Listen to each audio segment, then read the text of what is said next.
Parfois, nous n'avons aucun mal à choisir nos priorités, mais les garder en priorité peut devenir le défi parce qu'il y a tellement d'autres choses qui essayent de prendre leur place.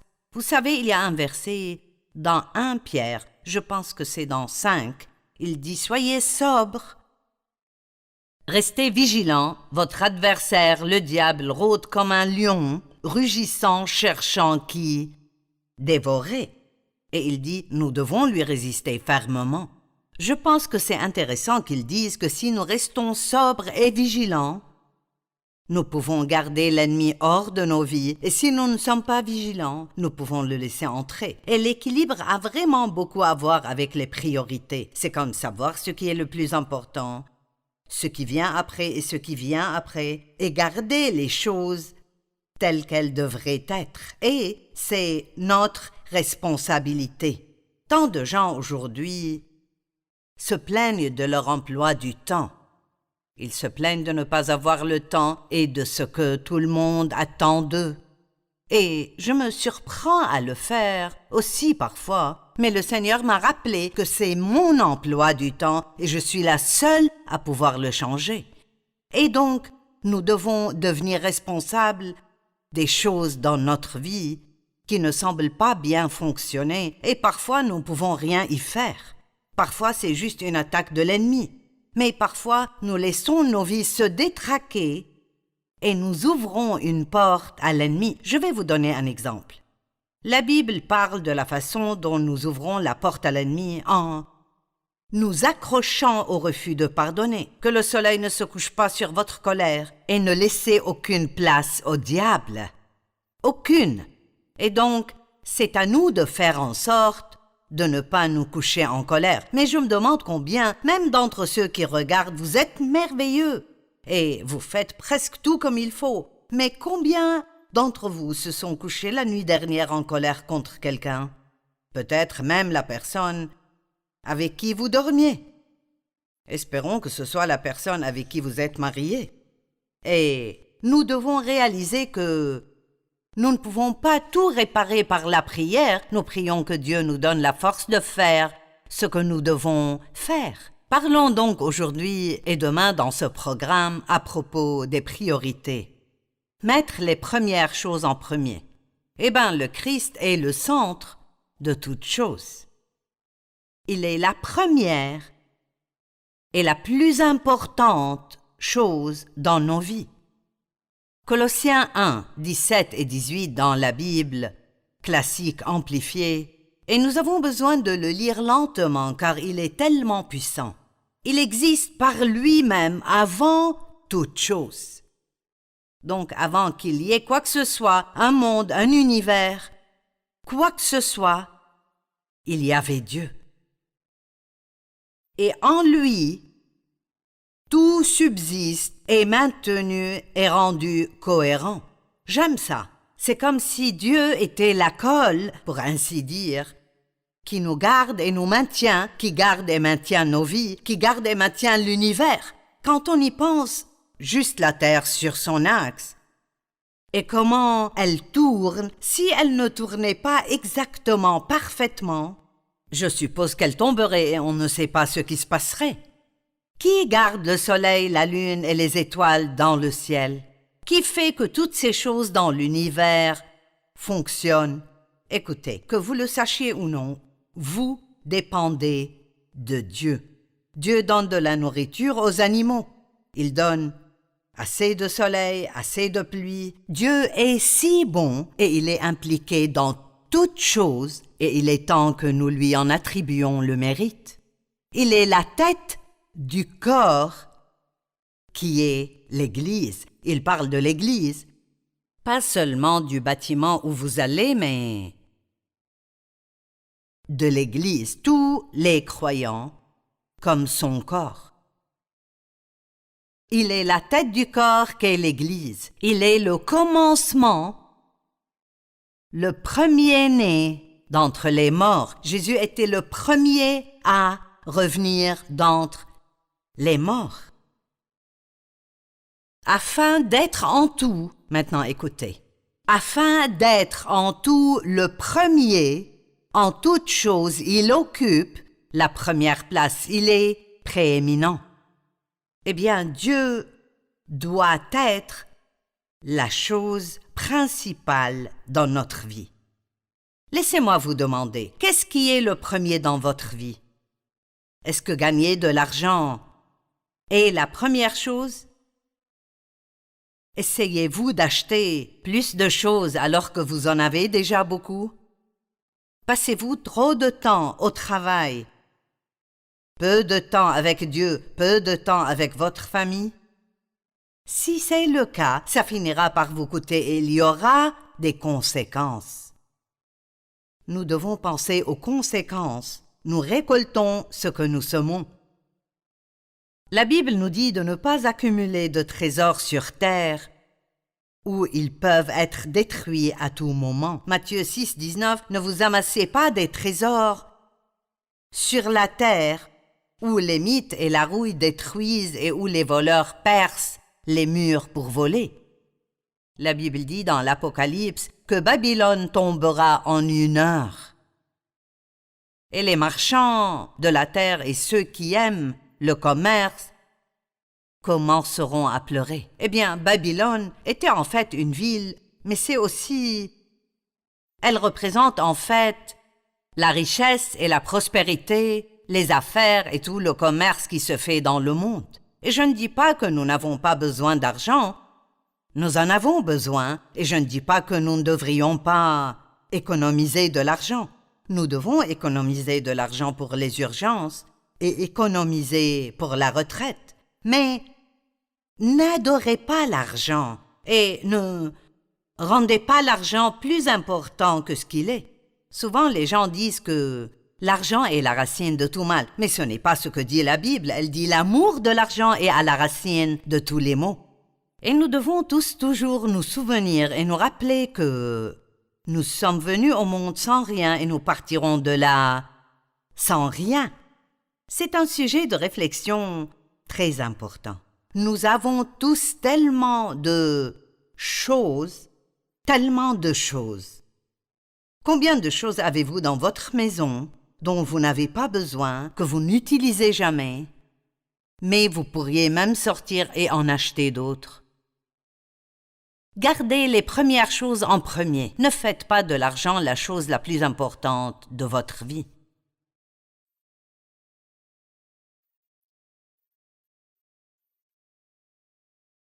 Qu'en est-il de votre diplôme universitaire? Peut-être que pour vous, c'est la chose la plus importante de votre vie.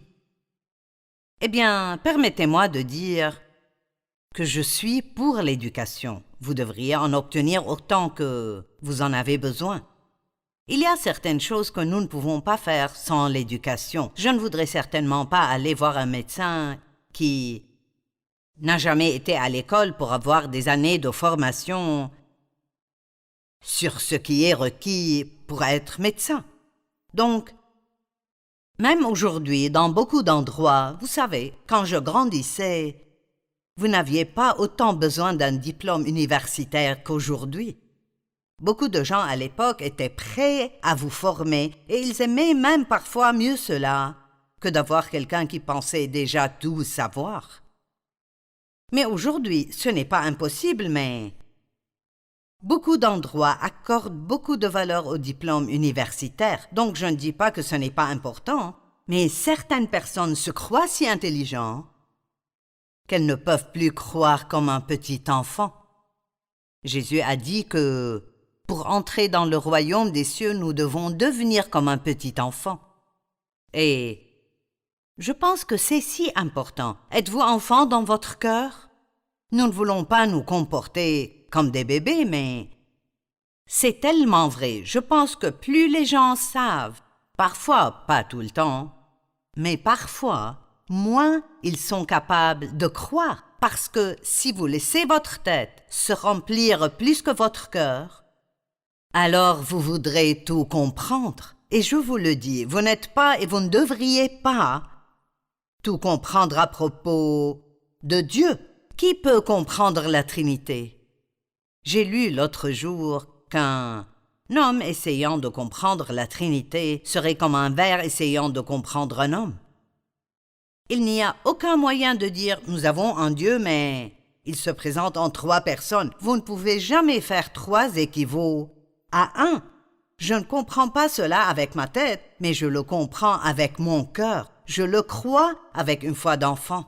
Nous avons Dieu le Père, Jésus le Fils qui est pleinement Dieu, et le Saint-Esprit qui est aussi Dieu. Vous ne pouvez pas comprendre pourquoi de mauvaises choses arrivent à de bonnes personnes. Nous ne pouvons pas tout comprendre, donc nous devons être prêts à réfléchir à des choses, mais si vous en arrivez au point où vous vous perdez en y pensant, c'est là que vous dites « je fais confiance à Dieu ». Vous dites « je ne peux pas voir Dieu, je ne peux pas sentir Dieu », mais nous pouvons savoir, non pas dans notre esprit, mais dans notre cœur, que Dieu existe. Sans la foi, il est impossible d'être agréable à Dieu. Il faut que celui qui s'approche de lui croie que Dieu existe et qu'il récompense ceux qui le cherchent diligemment. Regardons quelques-unes des choses que Dieu a à dire sur la sagesse du monde. 1 Corinthiens 1, 19 à 21, il est écrit « Je ferai disparaître la sagesse des sages et j'anéantirai l'intelligence des intelligents. » Où est le sage? Où est le spécialiste de la loi? Où est le discoureur de l'ère actuelle? Dieu n'a-t-il pas convaincu de folie la sagesse de ce monde? Maintenant, écoutez. Puisque, à travers cette sagesse, le monde n'a pas connu Dieu en voyant sa sagesse, il a plu à Dieu de sauver les croyants à travers la folie de la prédication. C'est tellement incroyable, parfois quand j'enseigne dans une conférence, et je peux voir les gens juste regarder leur visage et voir le changement qui arrive chez certaines personnes alors que je prêche l'évangile de Jésus-Christ. C'est merveilleux de voir la lumière entrer dans des yeux morts. C'est incroyable quand nous avons le privilège de mener quelqu'un à une relation avec Dieu à travers Christ. Ils croient avec leur cœur la parole de Dieu, l'évangile de Christ quand il est prêché. Il y a tellement de pouvoir en lui qu'il peut aller au-delà de ce que vous pensez ou de ce qui vous semble logique, et vous pouvez savoir différemment que de savoir avec votre tête. La Bible parle beaucoup de savoir. Job a dit « Je sais que mon Rédempteur est vivant ». Il ne le savait pas avec sa tête parce que sa vie avait tellement de problèmes. Il ne lui aurait pas semblé que son Rédempteur était vivant, mais il a dit « Je sais » au-dedans de moi. Et je vais vous dire maintenant parce que je sens que c'est quelque chose que Dieu veut que je dise. Certains d'entre vous ont juste besoin d'arrêter d'essayer de tout comprendre. Quoi que ce soit pour vous, votre problème actuel, des difficultés que vous rencontrez ou que vous avez traversées dans la vie qui semblent vraiment injustes, qui vous est arrivé et que vous ne comprenez tout simplement pas. Allez au-delà de ce que vous pensez, vers ce que vous savez dans votre cœur. Fermez cette tête parfois et asseyez-vous en présence de Dieu et voyez ce qu'il y a dans votre cœur. La sagesse du monde s'oppose à la sagesse divine. Jacques 3, 13 à 17. Lequel parmi vous est sage et intelligent, qu'il montre par un bon comportement ses œuvres empreintes de douceur et de sagesse. Mais si vous avez dans votre cœur une jalousie amère et un esprit de rivalité, ne faites pas les fiers et ne mentez pas. Une telle sagesse ne vient pas d'en haut, elle est au contraire terrestre et démoniaque. En effet, là où il y a de la jalousie, il y a du désordre et toutes sortes de pratiques mauvaises. Vous voyez, le monde pourrait dire, si quelqu'un vous maltraite, vous devez l'exclure de votre vie ou vous venger. Vous devez le faire payer d'une manière ou d'une autre. Mais ce n'est vraiment pas la sagesse divine, parce que la sagesse divine nous dit que garder de telles choses dans notre cœur va ruiner notre propre vie et que nous devons pardonner aux gens même s'ils ne le méritent pas. Et quand nous pardonnons aux gens, alors nous pouvons faire confiance à Dieu pour qu'il prenne soin de nous.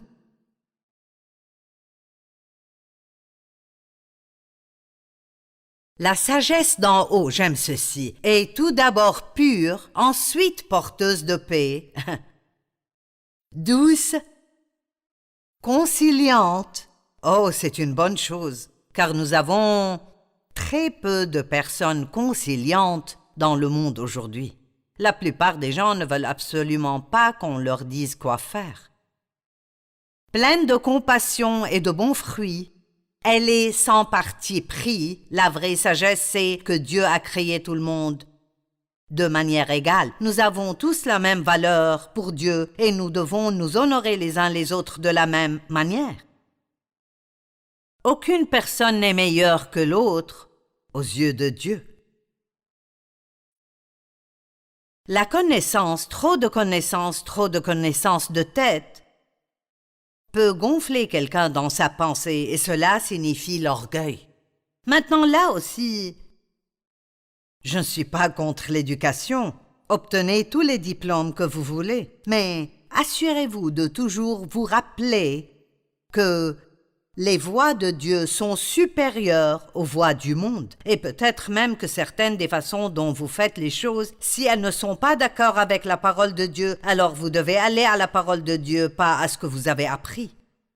Savez-vous que beaucoup de jeunes qui vont à l'université, un énorme pourcentage de jeunes chrétiens qui vont à l'université, sortent ayant perdu la foi? Quelqu'un me parlait la semaine dernière de son enfant, qui est un enfant bon et pieux, qui n'est allé à l'université qu'un an, et qui a déjà perdu tellement de sa foi. Eh bien, nous n'avons pas à faire cela. Ce que nous devons faire, c'est comparer ce que le monde nous enseigne à ce que Dieu nous enseigne et toujours choisir Dieu, parce que Dieu doit être le premier dans notre vie, en toutes choses. Dans notre temps, dans notre conversation, dans nos pensées, dans nos actions, nos divertissements, notre attitude, nos décisions, Dieu doit toujours être le premier. Toujours. Que se passerait-il dans notre société aujourd'hui? La première chose que la Bible enseigne, c'est l'amour. Tu aimeras le Seigneur ton Dieu de tout ton cœur, de toute ta force et de toute ta pensée et ton prochain comme toi-même. Et si chaque personne dans le monde allait à l'université pendant 4 ans pour obtenir un diplôme dans la marche dans l'amour. Waouh! Et si nous allions à l'école pour apprendre la miséricorde, la gentillesse, le don, la générosité et le pardon, ce sont les choses que nous avons vraiment besoin de savoir. Alors, allez à toutes les études que vous voulez, mais assurez-vous que vous avez toujours du temps pour cela dans votre vie. Ne dites pas « je n'ai pas le temps pour ça, je suis occupé à obtenir un diplôme ». L'amour est la chose la plus importante au monde. La Bible dit que nous pouvons avoir tout le reste, toute la sagesse du monde, les pouvoirs prophétiques et encore, mais si nous n'avons pas l'amour, nous sommes des personnes inutiles. Donc, marcher dans l'amour tous les jours devrait être notre priorité numéro 1. Je ne sais pas combien il vous faut pour vous préparer à sortir. Mais avant de venir ici aujourd'hui, il m'a fallu 1 heure pour prendre une douche, me laver les cheveux, me coiffer, me maquiller, choisir les bons vêtements. Parfois, c'est 45 minutes, mais généralement, cela prend 1 heure. Et si je me regarde et je n'aime pas mon apparence, j'essayerai une autre tenue. Eh bien, laissez-moi vous poser une question. Passez-vous autant de temps à vous préparer spirituellement avant de sortir qu'à vous préparer physiquement?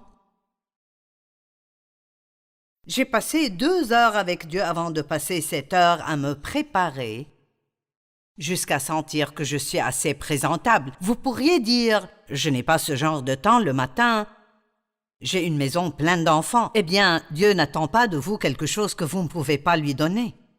Mais vous devez commencer votre journée avec Dieu, même si c'est 5 minutes dans la salle de bain. Et je veux vous dire autre chose.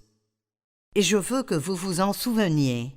Quoi que vous passiez du temps à faire, ce pourquoi vous donnez le plus de votre temps, c'est la chose la plus importante pour vous.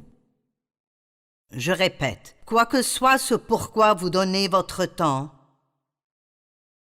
plus vous consacrez de temps à quelque chose, plus c'est important pour vous. Nous pensons que nous n'avons aucun contrôle sur notre temps, mais ce n'est pas le cas. Nous avons le contrôle. Donc nous avons besoin d'être éduqués. Mais méfiez-vous d'avoir plus de connaissances de tête que vous avez de connaissances spirituelles.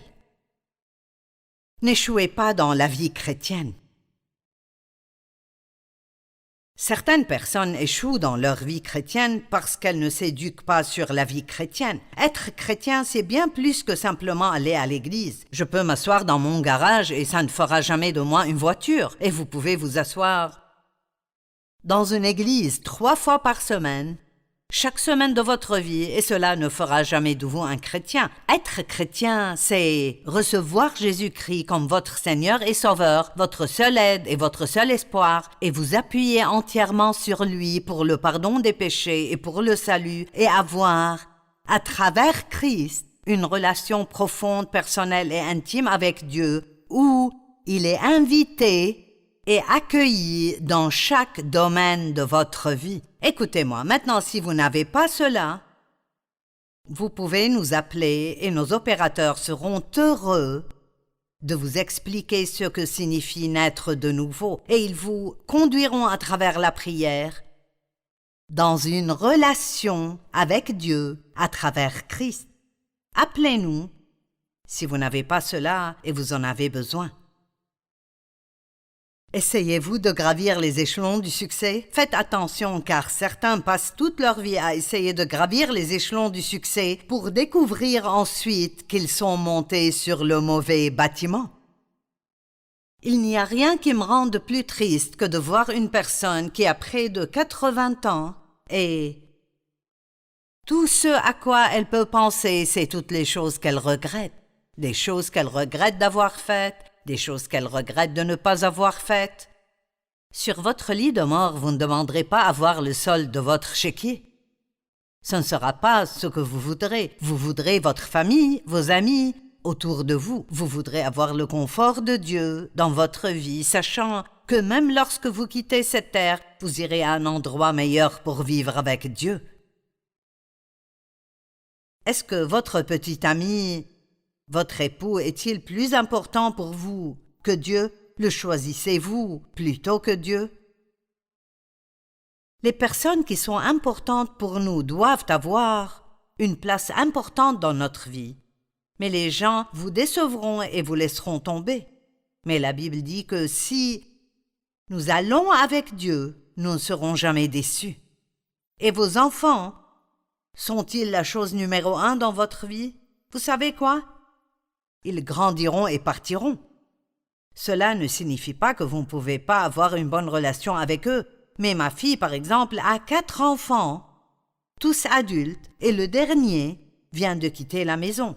Maintenant, elle était là il y a quelques années, conduisait ses enfants partout et sa vie était tellement occupée avec ses enfants. Mais vous devez vous assurer pendant que vous élevez vos enfants que vous construisez également une relation avec Dieu et d'autres relations parce que vous allez en avoir besoin éventuellement. Et je ne sais pas ce que vous passez tout votre temps à faire, mais je sais que nous devons prendre de bonnes habitudes. Concentrez-vous simplement sur la création de bonnes habitudes et il n'y aura plus de place pour les mauvaises habitudes.